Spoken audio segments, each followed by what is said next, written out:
Why do you look so upset? The little girl asked the single dad. And then what her mom did changed everything. Before we continue, please tell us where in the world are you tuning in from? We love seeing how far our stories travel. Grant Hudson was sitting on a weathered park bench in the Fairmount section of Philadelphia on a Thursday evening in early October, watching the sun drop behind the row houses across the street. And he was pretty sure he looked exactly like what he was. A guy who just spent 45 minutes getting lectured by his ex-wife about all the ways he was screwing up their 7-year-old son. The park was one of those neighborhood spots that wasn't fancy or Instagram-worthy, just a couple of swings and a rusty slide, and some patchy grass where kids played soccer until their parents called them in for dinner. And normally Grant would have headed straight home after a meeting with Lisa, but he couldn't face his empty apartment yet, knowing Noah was at her place for the night, probably telling her all the reasons Dad was boring and no fun anymore. The thing about being a middle school history teacher is you spend all day managing other people's kids, and then you come home and realize you have no idea how to connect with your own. And Grant had been living that irony for the past 6 months, watching Noah pull further away every single week. His son's second-grade teacher had called him in last Friday saying Noah was acting out in class, not listening, getting into arguments with other kids over nothing. And when Grant tried to talk to him about it, Noah had just shrugged and said, "I don't know," in that tone that really meant, "I don't want to talk to you about it." Lisa had texted him Sunday night saying they needed to meet to discuss Noah's behavior, and Grant had shown up at the coffee shop near her place this afternoon, thinking maybe they could actually co-parent like adults for once.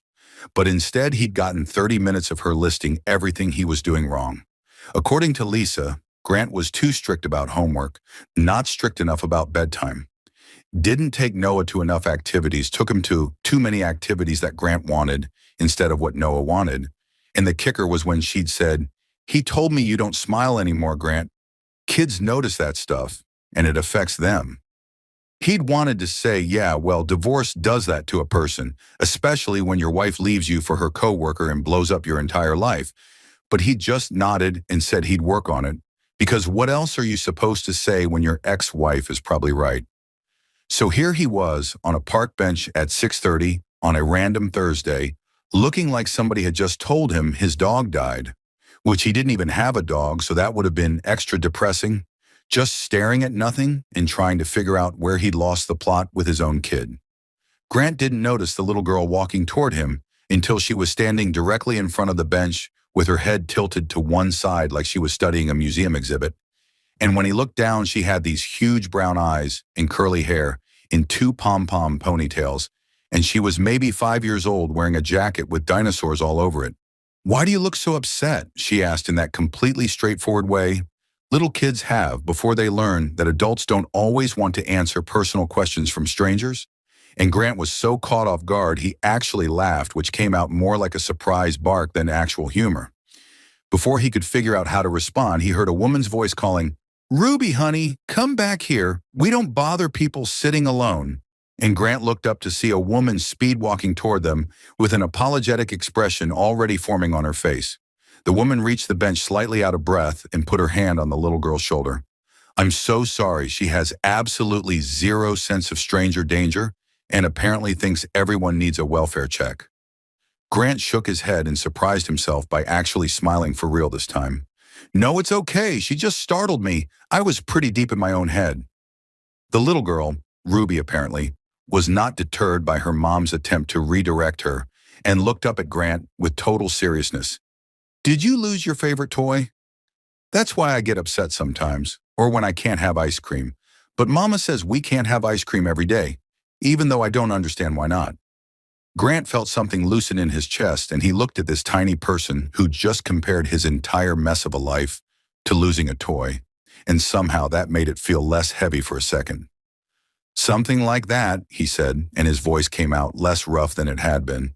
"I'm just having a tough day, but thank you for checking on me. That's really nice of you." Ruby nodded like this made perfect sense and then announced, "Mama says be nice to sad people, so I'm being nice." The woman, Ruby's mom, looked mortified and said, "Okay, sweetheart, that's enough profound wisdom for one evening. Let's let this man have his bench back." But she was smiling when she said it, and Grant could tell she wasn't actually mad, just mildly embarrassed by her kid's lack of filter. Grant looked at the woman properly for the first time and noticed she had the kind of face that seemed like it smiled a lot. Laugh lines around her eyes, wearing jeans and a nonprofit organization hoodie that said Philadelphia Youth Alliance. And she was watching her daughter with this mix of exasperation and pride that he recognized from his own parenting. "She's fine, really," Grant said and meant it. "This is actually the first normal conversation I've had all day, which is kind of sad when you think about it. But here we are." The woman hesitated for a second and then made a decision that Grant would think about for the next 3 days straight.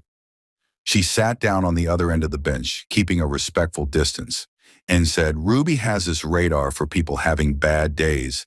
I swear she can sense emotional distress from like 50 feet away. I'm Mary, by the way. Well, Meredith, but everyone calls me Mary." Grant introduced himself and shook her hand, which felt weirdly formal given that her daughter had just diagnosed his emotional state within 30 seconds of meeting him. And Ruby had gotten distracted by a stick on the ground and was poking at something in the grass a few feet away. Mary glanced at her daughter to make sure she wasn't eating dirt or something equally likely for a 5-year-old, and then said, "I don't mean to pry, and you can absolutely tell me to mind my business, but you look like you could use something to take your mind off whatever's weighing on you." Grant let out a breath he didn't know he'd been holding. "Is it that obvious?" And Mary gave him a sympathetic look. "You've got that 1,000-yard stare thing happening. I see it a lot in my line of work. I run programs for a youth center, and parents come in looking exactly like you do right now, like they're one load of laundry away from a breakdown." That should have felt insulting, but somehow it didn't. Maybe because she said it without pity, just straight observation. And Grant found himself saying, "My ex-wife just spent the better part of an hour telling me I'm failing our 7-year-old son, and the worst part is she's probably right. I teach middle school, so I'm around kids all day, but I can't figure out how to connect with my own kid anymore." He had no idea why he was telling this complete stranger his business, but something about sitting on a park bench at dusk with her weird, empathetic daughter poking sticks nearby made it feel safe to just say it out loud. Mary nodded like this made total sense. Divorce is brutal on everyone, and being a good teacher doesn't automatically make you a perfect parent. Those are different skill sets. Plus, your kid's grieving too, even if he can't articulate it. 7-year-olds don't have the vocabulary for that kind of loss. Grant looked at her and felt seen in a way he hadn't in months. Not judged, just understood, and he said, "How do you know so much about this?" Mary smiled. "Hazards of the job. I spend 40 hours a week running after-school programs and weekend activities for kids whose parents are struggling. You pick up patterns. Also, I've got Ruby and I'm doing the single mom thing, so I get the whole feeling like you're winging it and hoping you don't screw them up too badly." Grant was about to ask if Ruby's dad was in the picture when Mary stood up and called Ruby back over. "Okay, Bug, we need to get home for dinner before you turn into a gremlin." And Ruby ran over and grabbed her mom's hand, but looked back at Grant. "I hope you feel better, mister. Maybe you'll find your toy." Mary laughed and ruffled her daughter's hair, and then she did something Grant didn't expect. She pulled a flyer out of her jacket pocket and handed it to him. "We're doing a community movie night in this park on Saturday evening. Just neighbors and families. We project a kids' movie on a sheet and hand out popcorn. It's super low-key, but it might be a good distraction. No pressure, obviously, but if you want to bring your son, it's free and completely judgment-free zone." Grant took the flyer and stared at it. Some animated movie he vaguely recognized. Start time 7 p.m., and when he looked up, Mary was already walking toward the park exit, with Ruby skipping beside her chattering about something. He called after them, and Mary turned and waved. "Hope to see you Saturday, Grant." And then they were gone around the corner, and he was alone on the bench again, but somehow it felt different than it had 20 minutes ago. Grant sat there until the streetlights came on, holding that flyer, and thinking about how a 5-year-old's blunt question had cracked something open in him that had been sealed shut for months, and how her mom had offered him exactly what he needed, which wasn't advice or pity, just a simple invitation to show up somewhere and be around other people. He folded the flyer carefully and put it in his jacket pocket, pulled out his phone and stared at it for a full minute before texting his ex-wife, "Can I pick up Noah Saturday afternoon?" Want to try something different with him?" And Lisa wrote back almost immediately, "Sure, what's the plan?" Grant typed and deleted 3 different responses before finally settling on taking him to a community thing, trying to be less boring, and she sent back a thumbs up, which was probably the most positive interaction they'd had in 6 months. He drove home to his quiet apartment in West Philly and made himself a sandwich he barely tasted. And before he went to bed, he looked at that flyer one more time and thought maybe there was a chance he could figure out how to smile again. And maybe his kid would notice. Grant showed up at the park on Saturday evening with Noah dragging his feet beside him and complaining for the 3rd time in 10 minutes that he didn't want to watch some baby movie with a bunch of random kids. And Grant was about 2 seconds away from turning around and going home when he spotted Mary setting up folding chairs near the makeshift screen that was basically just a white sheet strung between 2 trees. Noah had his arms crossed doing that thing 7-year-olds do, where they make their entire body language scream, "I'm being forced to be here against my will." And Grant was seriously questioning whether this was a good idea or just another thing Lisa would add to her list of his parenting failures. He was about to suggest they could leave when Ruby came tearing across the grass at full speed and skidded to a stop right in front of them. "You came, Mama said maybe you would, and I said you would because you lost your toy and needed to find it." And Grant had absolutely no idea how to respond to that. Mary jogged over, looking slightly winded, and gave Grant this warm smile that made his stomach do something he wasn't ready to examine too closely. "Hey, you actually showed up. I wasn't sure if you'd come." And Grant shrugged, trying to play it cool even though he'd changed his shirt 3 times before leaving the house like some kind of teenager. "Figured it was worth a shot. This is my son Noah." And he put his hand on Noah's shoulder, but his kid just stood there, staring at the ground, refusing to make eye contact with anyone. Ruby didn't seem bothered by Noah's complete lack of enthusiasm and announced, "I'm Ruby, and I'm 5 3/4, and I like your shoes," which were just regular sneakers but apparently worthy of compliment in Ruby's world. Mary gave Grant this look that said, "Kids are weird," and gestured toward the chairs. "Movie starts in about 15 minutes. Grab a seat wherever. Popcorn's free, and there's juice boxes in that cooler. Very fancy operation we're running here." They ended up sitting near the middle, and Noah immediately pulled out the handheld game console Grant had let him bring as a bribe. And Grant felt like a failure for needing to bribe his kid to spend time with him. But here they were. Mary sat down in the chair next to Grant's with Ruby bouncing on her lap.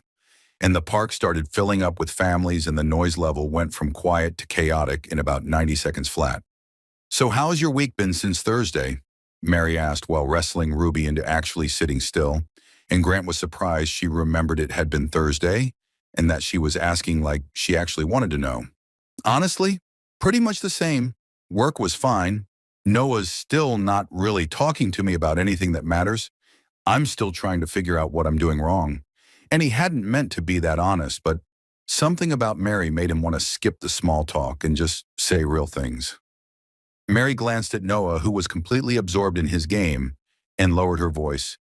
"Can I ask you something, and you can tell me if I'm overstepping?" Grant nodded, and she continued. "Does he know you're struggling too? Like, have you actually told him that you're trying to figure this out together instead of pretending you've got it all handled?" Grant felt that question land in his chest. "I don't want to put that on him. He's 7. He shouldn't have to worry about whether his dad's okay." Mary's expression got thoughtful. "Maybe, but kids aren't stupid. They can tell when adults are faking it, and sometimes knowing you're both trying to figure it out makes them feel less alone. I don't know, I could be completely wrong." The movie started before Grant could respond, and he sat there in the dark thinking about what she'd said, while some animated penguin sang a song about friendship. Halfway through the movie, Ruby got down from Mary's lap and walked over to Noah, and Grant watched his son look up from his game with this annoyed expression that immediately softened when Ruby whispered something in his ear.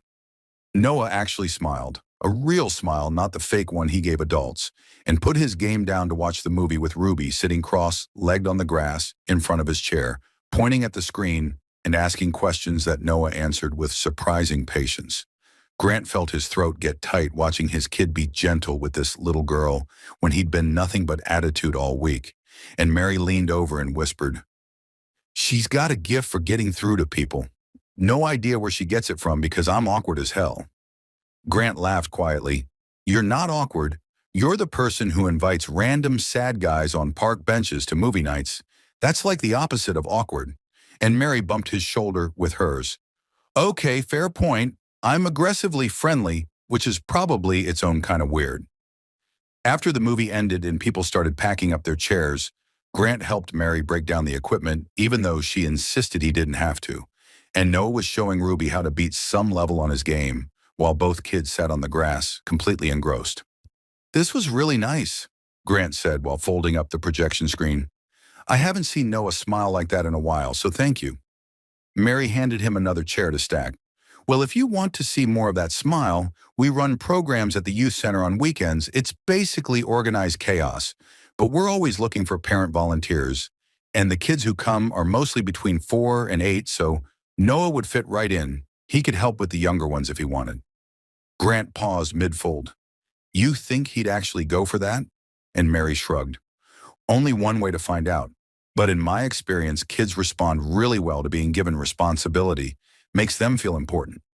That's how Grant ended up bringing Noah to the Philadelphia Youth Alliance Center the following Saturday. And his son had been skeptical right up until they walked in and saw a group of 4- and 5-year-olds building a fort out of cardboard boxes.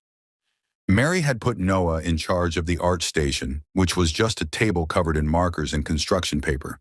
And Grant watched his kid show a tiny girl with pigtails how to draw a cat and felt something shift in his chest because this was the Noah he remembered before the divorce turned everything sideways. He and Mary ended up in the small kitchen area, making juice boxes happen for 20 kids. And she told him about how she'd gotten into nonprofit work after spending her 20s doing corporate event planning and hating every second of it. I wanted to do something that actually mattered, she said while opening her 4th pack of juice boxes. And then I had Ruby and realized I wanted her to see me doing work I believed in. I know that sounds cheesy, but it's true. Grant asked the question that had been nagging at him for 2 weeks. Ruby's dad, is he in the picture or is that too personal? And Mary didn't flinch, just kept opening juice boxes. Donor situation, I did the whole thing solo by choice. I was 31 and single and wanted a kid and didn't want to wait around for the perfect partner who might never show up. Best decision I ever made, even though everyone in my family thought I was having a crisis. Grant felt his respect for her multiply by about 1,000. That's incredibly brave. I can barely handle single parenting after having a partner for the first 6 years. I can't imagine doing it from day one. Mary smiled at him. You give yourself way too little credit. You're showing up for your kid even when it's hard. That's like 90% of parenting right there. They fell into this routine over the next month where Grant and Noah would show up at the youth center on Saturdays, and Noah would help with the younger kids while Grant and Mary worked side by side doing whatever needed doing, and then after the program ended, they'd grab coffee at the place 2 blocks down while the kids played at the small park next door. Grant started noticing things like how Mary took her coffee with way too much sugar and how she always wore mismatched socks and how she laughed at his terrible history teacher jokes that nobody else found funny. One Saturday in late October, they were sitting on a bench watching Noah push Ruby on the swings, and Mary said something that made Grant's brain short-circuit. I haven't been on a date since before Ruby was born. Like genuinely haven't even wanted to. I've been perfectly happy just doing the mom thing. But lately I've been thinking maybe I've been using her as an excuse to not put myself out there. Grant's heart started doing something irregular, and he tried to keep his voice normal. Why lately? And Mary gave him this look that made it very clear she knew exactly what she was doing. I don't know, maybe I met someone who reminded me that adult conversation is actually nice, and that being a mom doesn't mean turning off the part of me that might want something for myself too. Grant was trying to formulate a response that didn't sound completely ridiculous when his phone buzzed in his pocket, and he pulled it out to see a text from Lisa that said, Noah told me you've been spending weekends with some woman and her daughter. Are you dating someone? We should probably discuss that. Grant felt his stomach drop, and Mary must have seen his face change because she asked, everything okay? And he showed her the text without thinking about it. Mary read it and handed his phone back carefully. That's fair, she's his mom. She should know what's going on in his life. And her voice had this forced casual tone that Grant recognized as hurt trying to sound unbothered. There's nothing to tell her, Grant said, and then realized how that sounded. I mean, we haven't. I'm not dating anyone. And Mary's expression did something complicated. Right, yeah, we're just friends who hang out every weekend. Totally normal. And she wasn't being mean, but Grant could tell he'd stepped in it somehow. They finished their coffee in awkward silence. And when Grant picked Noah up from the swings, his son looked at him and said, "Why does your face look weird?" Which was exactly the kind of observation he didn't need right then. That night after dropping Noah off at Lisa's place, Grant got a call from his ex-wife, and she didn't waste time with pleasantries. "Noah says there's a lady named Mary and her daughter Ruby, and you all hang out on Saturdays. What's going on, Grant?" He tried to explain about the youth center and the volunteering and how Noah was actually doing better, but Lisa cut him off. "Are you dating her?" And Grant said, "No, we're friends." And Lisa's silence on the other end spoke volumes. Finally, she said, "Noah told me you smile when you talk about her, and look, I don't care if you date someone, but you need to be careful about bringing women around our son. He's already dealing with enough changes." Grant felt defensive even though she wasn't wrong. "I'm not bringing random women around him. Mary runs a youth program that's been good for him. That's it." But after he hung up, Grant couldn't stop thinking about what Lisa had said and what Noah must have told her. And the next day at school, one of his students asked him why he seemed distracted, and he realized he was thinking about Mary in the middle of teaching the Revolutionary War. When Noah came over that Wednesday for his midweek night, Grant tried to talk to him about the youth center and Mary, and whether it bothered him that they'd been hanging out, and Noah just shrugged and said, "I don't care," in that tone that meant he definitely cared but didn't want to talk about it. Then Thursday morning, Grant got a call from Noah's teacher saying his son had gotten into a fight at recess. Nothing major but completely unlike him, and when Grant picked Noah up and asked about it, his kid exploded in a way he hadn't since the early divorce days. "You like them more than me. You don't even want me anymore," Noah shouted with tears streaming down his face, and Grant felt like someone had punched him in the stomach. "That's not true, buddy. That's not what's happening." But Noah wasn't listening. "Mom said you smile at Mary, and Ruby's nice and little, and not mad all the time like me, so you probably want her instead." Grant tried to hug him, but Noah pulled away and ran to his room, and Grant stood in his living room, feeling like the worst father on planet Earth. He texted Mary that night saying, "I need to focus on Noah for a while. Things are complicated, I'm sorry." And she wrote back, "I understand. Take care of your son. I'm here if you need anything." And Grant felt the loss of her before he'd even really had her. 2 weeks went by, and Grant threw himself into being present for Noah. And his son slowly started talking to him again, but kept asking, "Are you still friends with Miss Mary?" in this small voice that made Grant's heart hurt. Mary sent an email mentioning Ruby's Important People Day at her kindergarten, and he deleted it without reading fully because that wasn't his life anymore. He'd made his choice, and it was the right one, even if it felt completely wrong. Grant spent 2 weeks trying to convince himself he'd made the right call, putting distance between himself and Mary. And every single day, Noah would ask in this careful voice, "Are we going to the youth center this Saturday?" And Grant would have to say no and watch his kid's face fall. And by the end of week 2, he was starting to think maybe he'd made the wrong choice for the right reasons, which was somehow worse than just screwing up completely. He was grading papers at his desk after school on a Thursday in mid-November when there was a knock on his classroom door, and when he looked up, Mary was there, found via volunteer forms, looking nervous in a way he'd never seen her before. And his heart did this stupid leap thing that proved he'd been lying to himself about just wanting to focus on his son. "Hey," she said from the doorway, like she wasn't sure she was allowed to come in, and Grant stood up so fast he knocked a stack of papers onto the floor. "Hey, what are you doing here? Is everything okay?" And Mary walked in a few steps and tucked her hair behind her ear, which he'd learned was what she did when she was working up courage to say something. "Ruby's kindergarten is doing this thing next week called Important People Day, where kids invite adults who are important to them. And she asked her teacher if Mr. Grant could come, because, and I'm quoting here, he needs to see he's important." And Mary's voice cracked just slightly on the last word. Grant felt his throat get tight, and he sat down on the edge of his desk. "She asked for me?" And Mary nodded.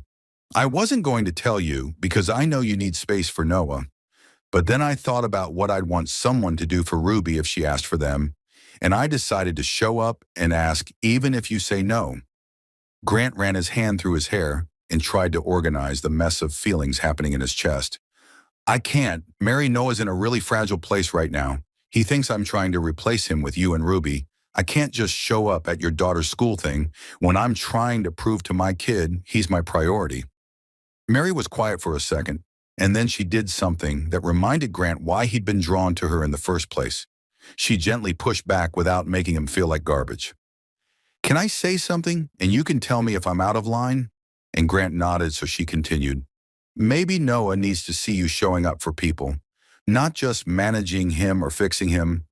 Kids learn by watching, and if he sees you being someone a 5-year-old thinks is important, maybe he'll understand you can be his dad and still be a person who cares about other people. That hit Grant like a truck because he'd been so focused on proving to Noah he was enough that he hadn't considered he might be teaching his kid the wrong lesson.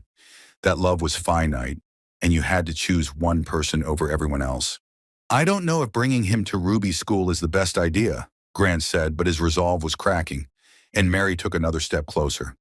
Then don't bring him. Just come yourself if that's easier. But Grant, she asked for you specifically, and I think there's a reason.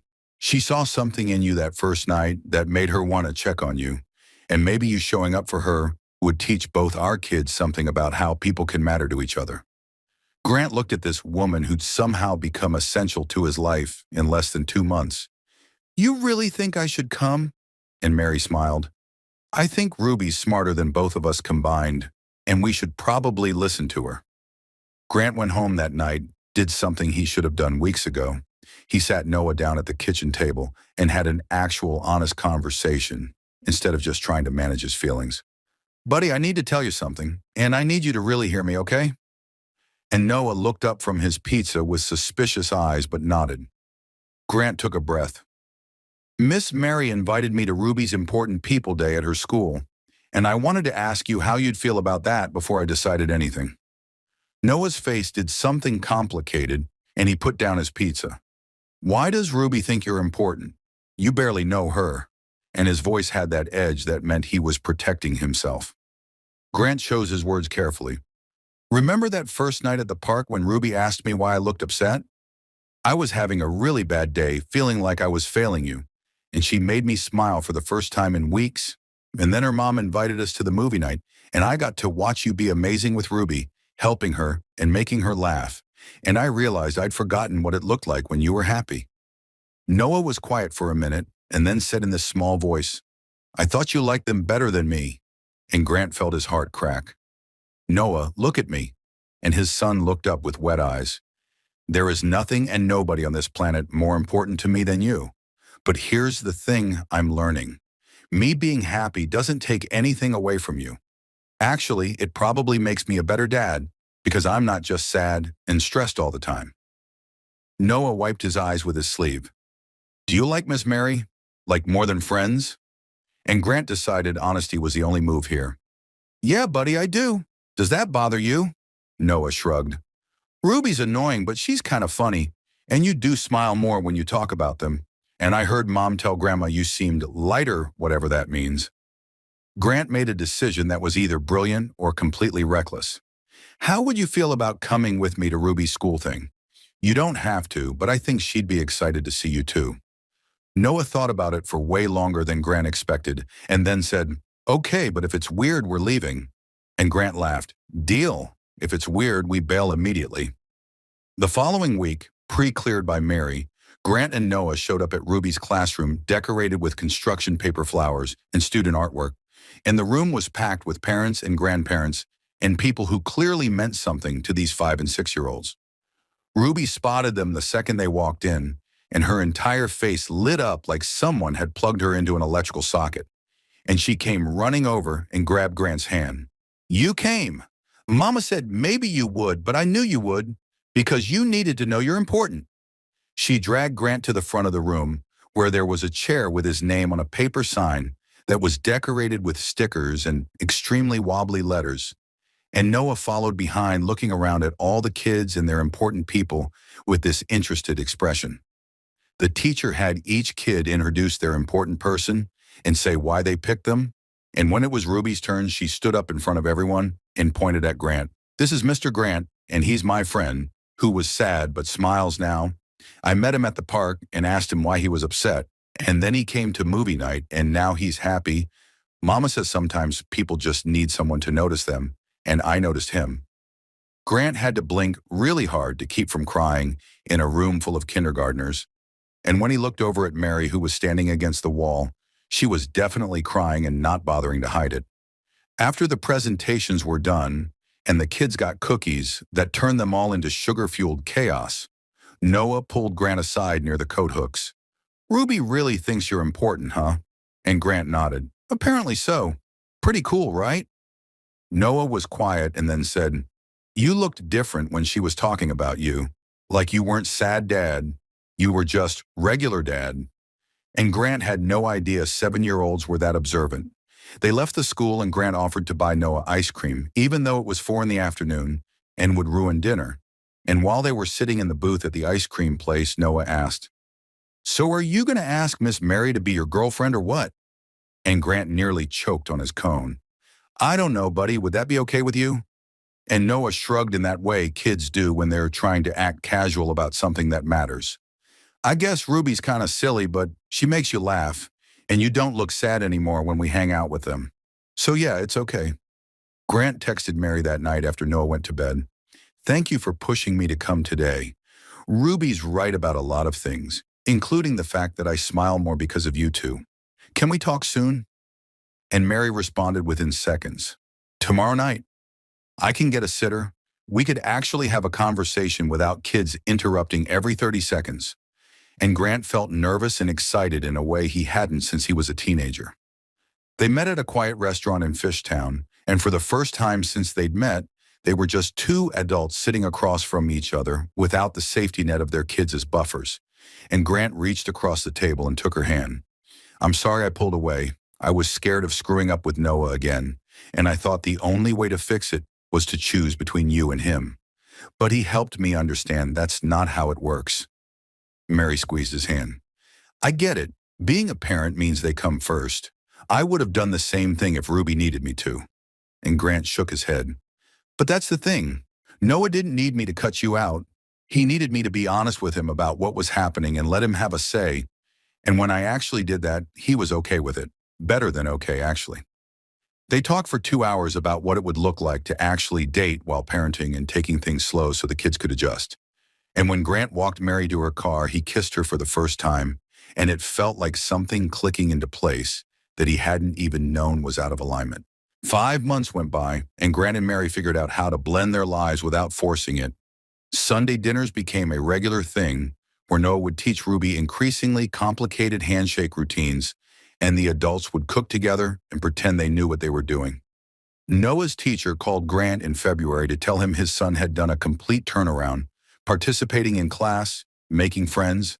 And when Grant asked Noah what changed, his kid said, "I don't know. I'm just not mad anymore. Things are better now."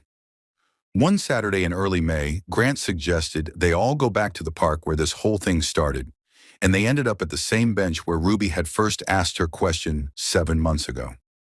Ruby climbed up on the bench next to Grant and looked at him with those serious brown eyes.